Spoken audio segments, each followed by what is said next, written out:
Okay, welcome back. I don't really know how to start this. I may have fucked up pretty big. So, come a little closer. What happened, I first will apologize to the players, to procrastinate the point. To the players, whom of which probably don't mind that necessarily they got to play and enjoyed it, so they're not super worried about it, I'm sure. But to the viewer that was waiting for Session 7, the finale of the whole thing, I made a boo-boo. So, I was mad that Twitch had silenced some of the audio right in the smack in the middle of the stream during the main boss fight. It was only 6 minutes. It was one song. No big deal. One that I didn't know had a copyright on it, which is weird because it's a song from a game, which typically isn't an issue. But it was one very specific song from Dragon Age, whatever. No, not a big deal. It was 6 minutes. It wouldn't have been a bit... I know what happened. Not a huge problem. In investigating this issue, I thought I had downloaded the video on demand, or VOD, of that stream. And what I did was not that. So, what happened is that happened, and then during the time that I was going to edit and upload, I had COVID. If you're around stream, you probably knew that. If you're only here, probably not. But yes, I had COVID for the second time. And I didn't edit. Therefore, I did not come in here to the PC and find that I didn't have the VOD because I locked myself in the room for 4 days to prevent my family from getting COVID. Tested negative. Everything was all right. I figure next weekend I'll work on it, get it posted. I won't worry about it right now. I'll work on other stuff. I've been working on the Chekhov story for the character based around the sword from the very, very, very, very first campaign that we did. Not dragging on the point for too long. I forgot. Whoopsie. So what I'm going to do is I'm going to hit all of the main points as quickly as I can, as best I can, in an orderly manner, so you don't have to sit here all night and watch me, versus watching a bunch of interesting people interact with me while I stare at a screen and they try and figure out how to not die in my perilous world. But yes, I will try to make this quick. The next campaign, though, I am doing another campaign very soon. I don't know exactly when it started. I haven't set a date yet, but I think in the last week or so, I've been thinking about getting it started up soon. I've been trying to work on story stuff, writing a little bit of some things outside of stream stuff for the world, just to make it interesting. You know, people like that sort of thing. They ask for it, they can read it or whatever. Yes, we're doing an Elder Scrolls campaign. It's going to be like maybe a 2 or 3 session, one-shot sort of thing. Nothing crazy, just like going into some Dwemer ruins. One of the characters I know, which was made a very long time ago, he's like an expert on Dwemer stuff. I don't know what era it will be set in. We haven't really got together. I'm going to ask that when we do the Session 0, and we kind of try to figure out first, before we do characters, what era we want to be in. Then we can kind of go on from there. But it should be pretty fun. After that, it will be a sailing campaign. We're going to sail for the first time in my world. We haven't done that yet, which is funny because I love sailing ships and stuff like that, and pirates and just you name it. I love that kind of stuff. But yeah, so after that will be a sailing campaign. It might be a little bit longer, maybe 4 or 5 sessions. Nothing crazy, but around that, something like that. Similar to this campaign. We don't plan on stopping. I have the long campaign still in the works. I'm not necessarily putting it off. It's more that I'm just working through some of the stuff that I had planned before that, or that I planned to do before that. Though some of it happened after I had planned to do the long campaign. I just wanted to do some of it before we got sunk into this long drawn thing that will be hard to break away from. And there will be breaks throughout and stuff, but it'll be a big investment of time. I still stream every week. The schedule has changed a lot. I don't stream as much, but I stream on Tuesdays. We play Magic the Gathering. Friday, Saturday, and Sunday are my normal stream days where I just kind of play whatever I'm feeling, as I usually do, because I always, say I'm going to play this game and then I don't, whatever game that might be. I am writing a story for Chekhov, I said that earlier. That's coming along nicely. I think I'm going to finish about 2 chapters roughly, and then that's when I'm going to look for getting into the Elder Scrolls campaign. That's the plan so far. It might change. I don't think it will. And yeah, I will stop messing about, and we will get into how the campaign wrapped up. So when we picked up, they had just finished fighting the Chimera, of which was a mix of a cat, a polar bear, and some kind of pterodactyl thing, lizard, something like that. Fortunately, they weren't outside, so it couldn't fly and fuck them up.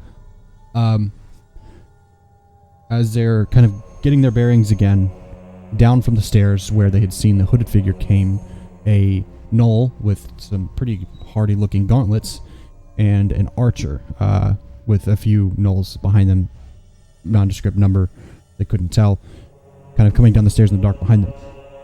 Umbra volunteered to stay behind and fight them, while the other two ran up the stairs to stop whatever was going on in the castle. So Umbra took it upon himself to run up and try and engage these gnolls. Not realizing the difficulty in this, that he would have to get them off the stairs in order for them to be able to go up, he kind of jumped into action. He ran up, got a really good hit. He hit the gnoll with the hardy-looking gauntlets, the gnoll pugilist, and as he punched him, showcased a new ability. Suddenly, as he punched the gnoll, 4 images of him appeared and punched the other gnolls that had ran past after a few things had happened. As he punched the gnoll, they appeared, hit those other gnolls, and in retaliation, the gnoll pugilist picked him up by the breastplate, about here, and lifted him up off the ground, and reared back to punch him. The archer pulled back an arrow and nearly shot him, but Crow, to the rescue, actually shot the arrow out of the bow. The big gnoll punches Umbra and sends him flying across the room. After dispatching with the gnolls, and all of this fight was dealt with, Umbra got punched really hard. And he also showcased another ability, soul siphoning, life stealing ability, which heals him. They dispatched the rest of the gnolls.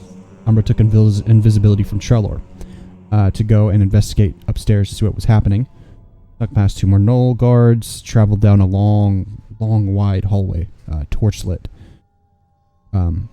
Meanwhile, Crow asked Roman to enchant the Chimera wings into a sort of cloak or cape of some kind for him, and they discussed and decided that they would do it after they were finished there, and they eventually did. They heard some distressing noises from above, though, after they finished this conversation, so they rushed up to help Umbra. Umbra approached down this long hallway towards the torchlight. There was a circle drawn on the floor. It had 5 smaller circles drawn on it, each circle being at the point of a 5-pointed star to fit inside of the larger circle. And on each of the smaller circles were bodies laying with their throats cut straight across, with the neck and the head inside the circle so that they would bleed onto the small circles. It looked to be a sacrificial circle of some kind, the ritual possibly mentioned a few days before by the mercenaries. There were papers with magic sigils everywhere, and a book open at the feet of that hooded figure that they had seen on the stairs when they entered. And he's standing there. Umbra kind of approaches. He's invisible, so he's, no problem. During this, Crow and Roman are rushing up the stairs, dispatching the remaining gnoll guards with ease. They come running up in the chamber as the ritual began. All the while, the hooded figure had been chanting something evil from another language. Not originally what I had said or had translated from Black speech, if you would like to know. I've been using a lot of Tolkien languages lately for certain things in my world. Already there, might as well use it instead of making up my own languages, because that's daunting. But a different version of what he said. He says, Ska'at Urhuna Za Bot Achdurb, which is black speech for something evil, I'm sure. And he's repeating this over and over.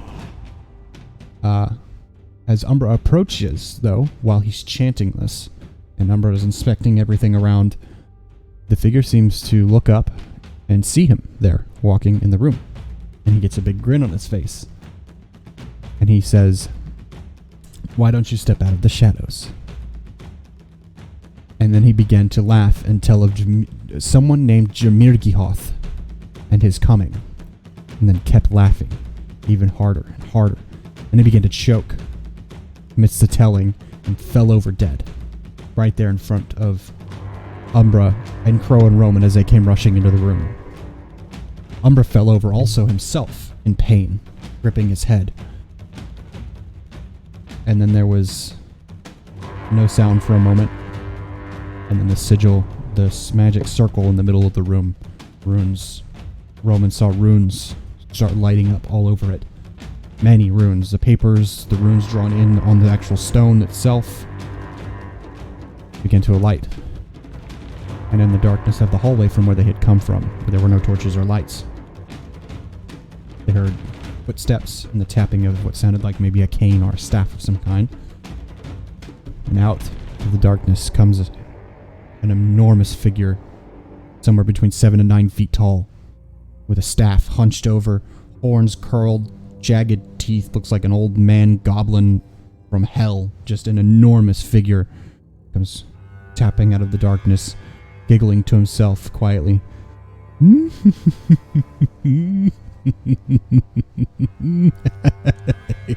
He comes wandering into the room.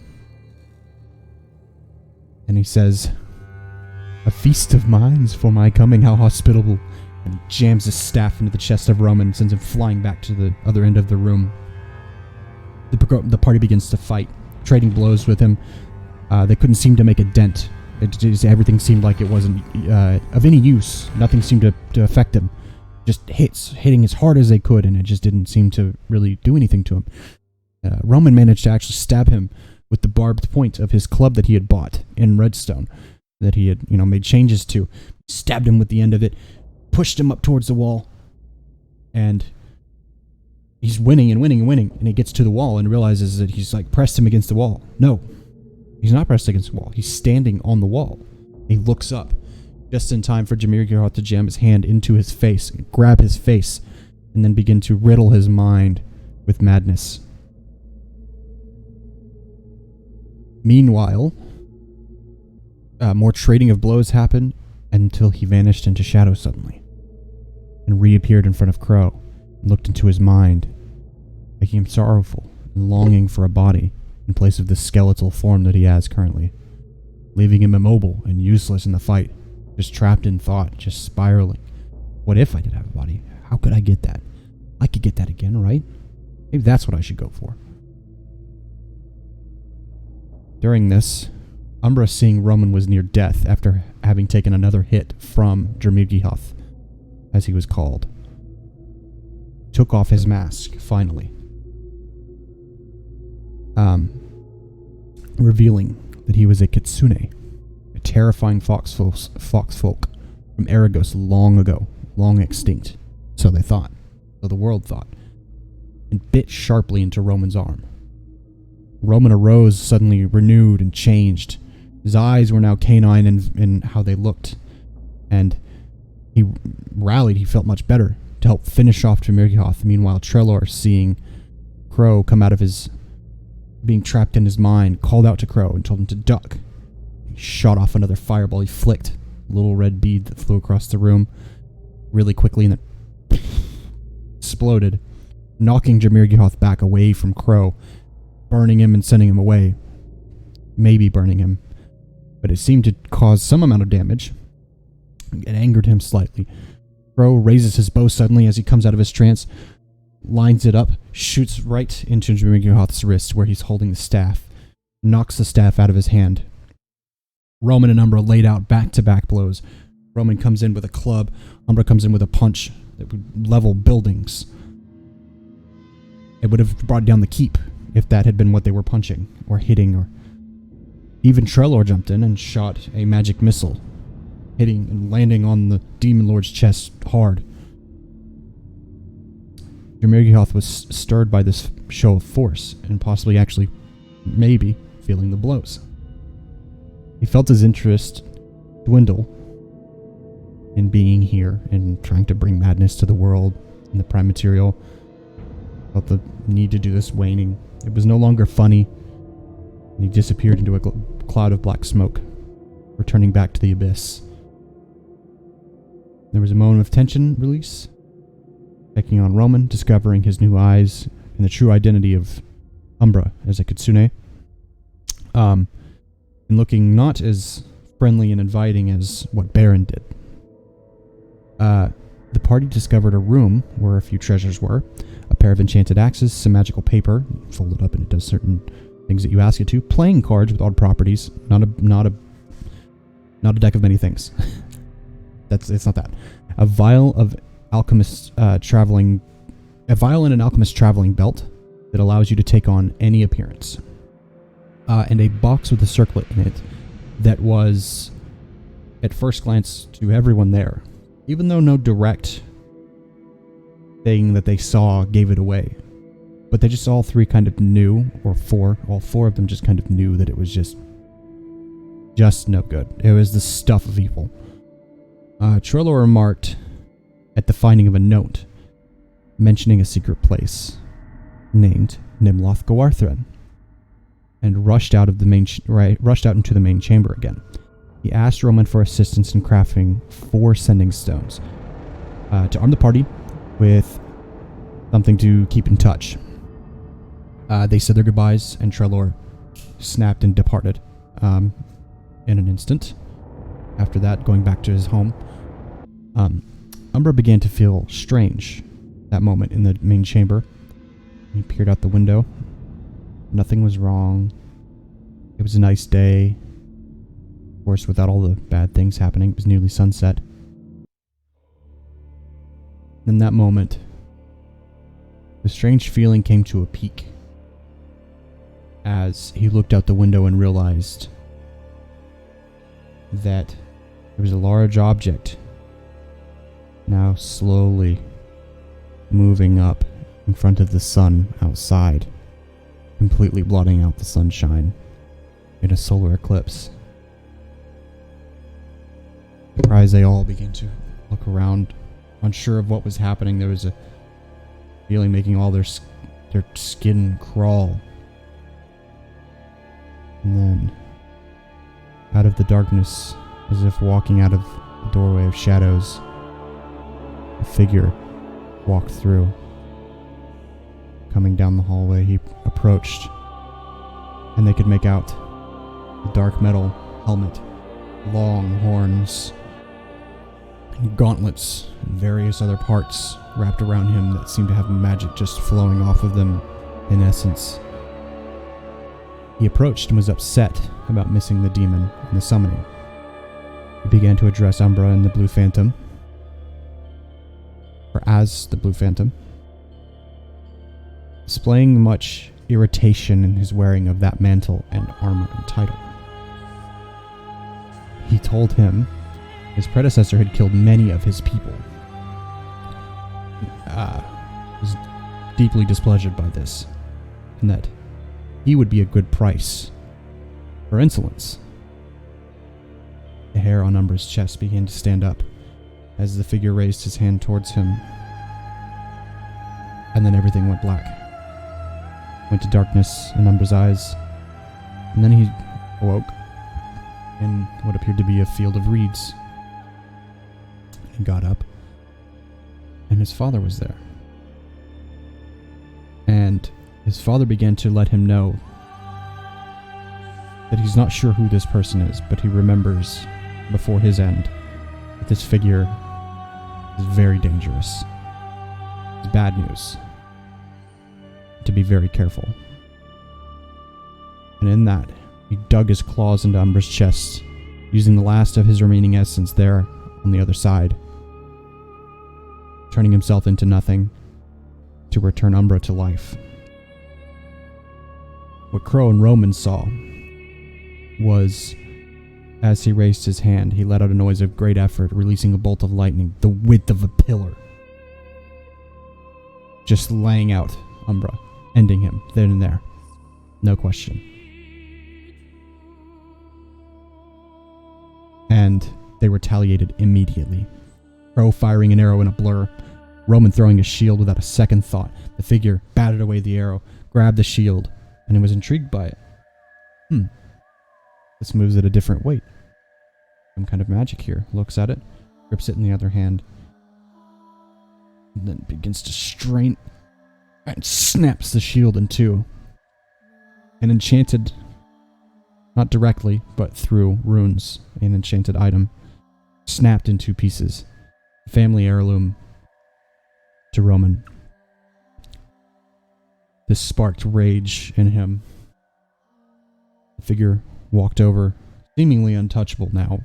What do you do? Stands in the circle, looks down at the book, picks it up, closes it, looks at the cover, looks out to the room, and he says, "Praise Atspar." And then he vanishes into a cloud of smoke. The party was spurred by this act to help bring down this dark mage. Set out separate objectives, trying to achieve some personal in order to come back around to each other or other. Now armed with sending stones to communicate. Crow went on to try and keep searching for Mushi's home and where his other people are, the other slimes, to try and solve this mystery as to what they are. Roman immediately went to Redstone to find Lagvon, Rainspear, Warmind, and try and ask for an in with the Warminds in some way. Some way he could help to try and end this conflict, to end this evil figure that had killed his friend in a moment that fortunately was revived, but moved by the breaking of his father's shield. Umbra set out to find an old friend, having approached the Bay Queen, asking her, and she actually spoke to him directly rather than letting her steward do the speaking, and told him to be careful.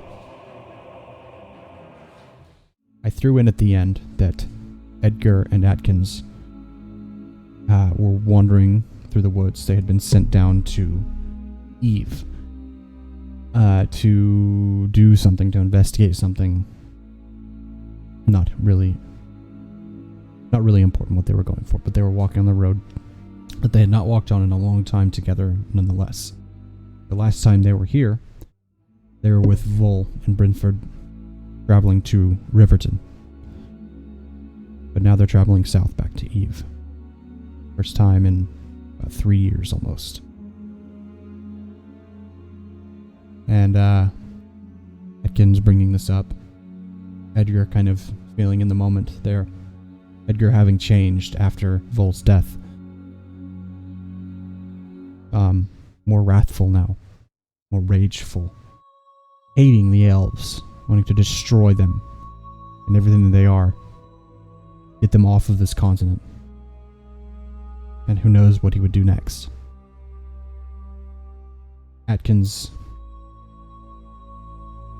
tried to calm him. He spoke to him, being his friend, remaining after their travels and the events that took place at the Emperor's retreat out at the coast.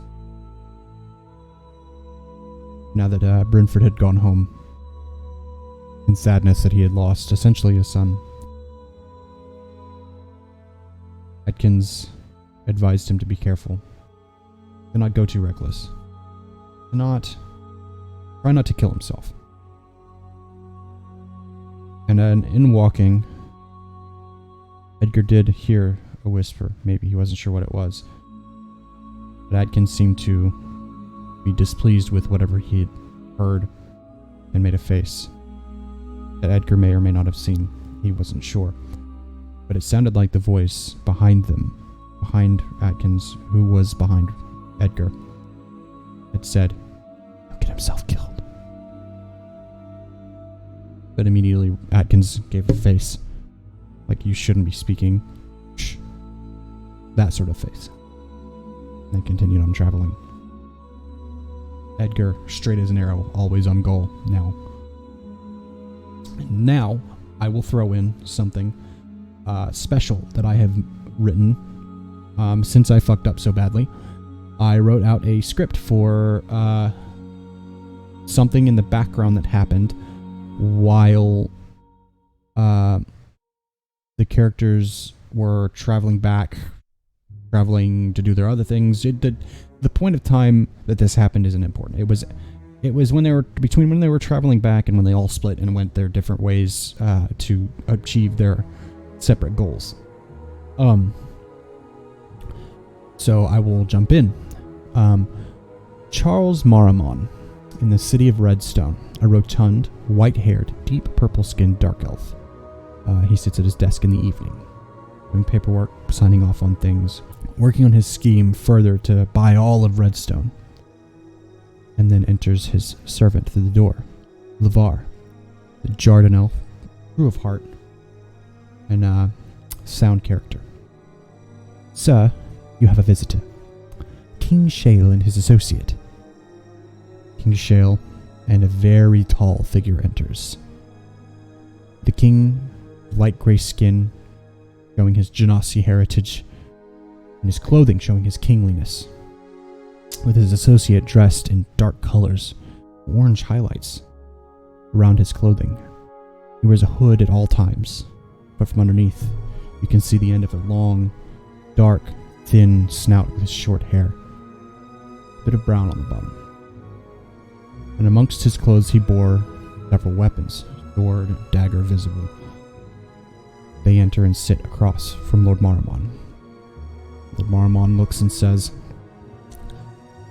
"What brings you here, gentlemen? I did not look to see the king in my house at this hour." Shale responds, "No, you didn't. Your relentless snatching of my city from underneath me has come to an end. Return all the properties you've bought.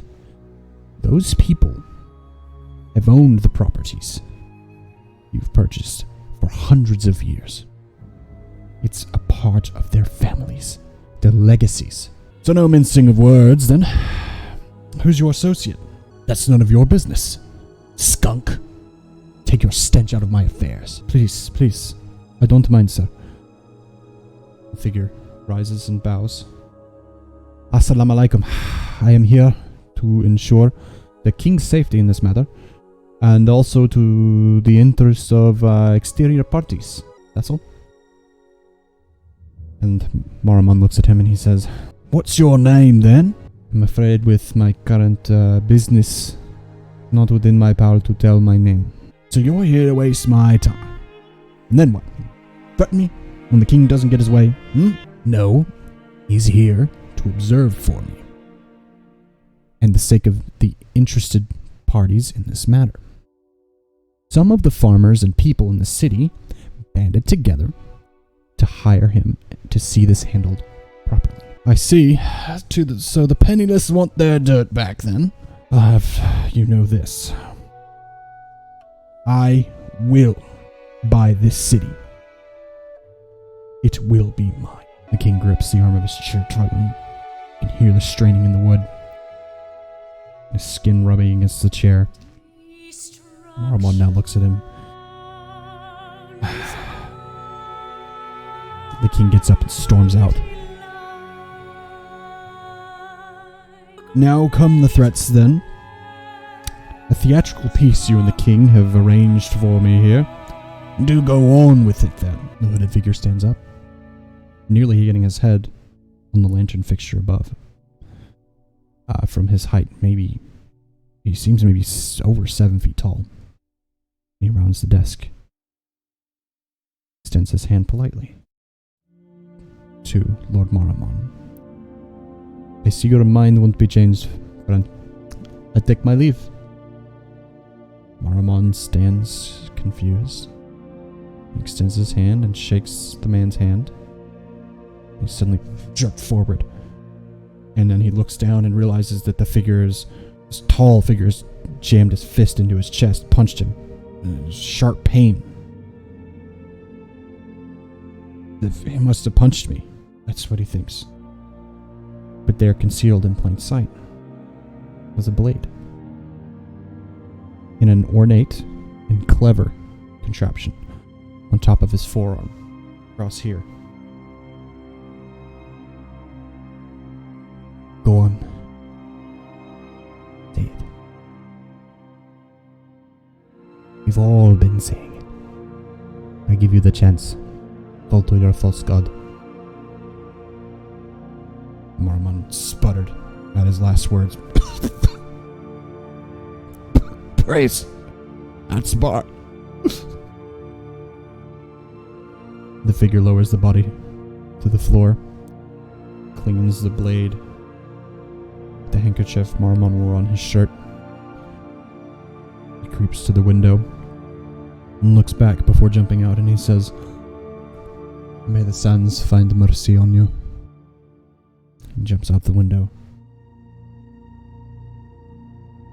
And that is all. That is all I have. That is everything. I know it's not the session.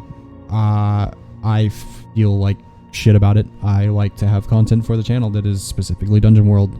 I would like to have other stuff as well, but in this particular case, I'm upset that I have 6 of 7 sessions uploaded, and I can't have the 7th. But hopefully this covers the information needed. This gives some closure, as well as maybe some other things happening in the background, which I don't do often. And I might do, not necessarily for everything all the time, but I might do this a little bit more often. I might throw this in here and there. I was thinking about doing this at the end of the campaign anyways, but time didn't prevail, and I didn't have the ability to do that. But I do now, so here it is.